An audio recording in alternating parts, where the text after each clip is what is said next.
Guys, to my channel. Ito guys, ito yung tambo na tanim namin.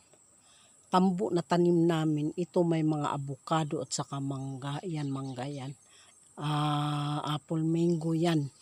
Apple mango yung tanim ng anak ko. Ito naman ang avocado. Mag-umpisa ng mamulaklak ang avocado guys. Oh.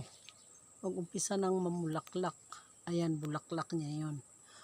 Yun, may tanim kaming avocado dito. Ayan, at saka yung tambo guys. Yan ang tambo, yan. Tambo yan guys.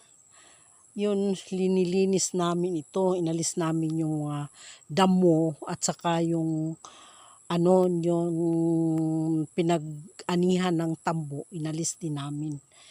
Kasi kapag hindi naalis yun, mahirapan kang mag-ani kapag mamunga na ito.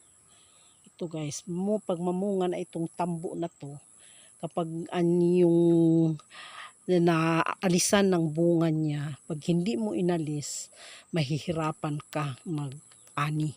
Kasi yan makatusok sa mata. Kaya yan guys, ako kanina, ani ako ng kadyus. Yan guys, kadyus. Ayan. Yan, inani ko kanina ito guys. Inani ko kanina itong kadyus na to para balatan ko para upang maiulam. Ayan guys. Kadyus. Kunti lang kasi kunti pa ang magulang Kunti pa yung gulang. Kaya yan guys ang ng aming tambo. Ayan. Kaya guys, kung hindi ka pa naka-subscribe sa aking channel,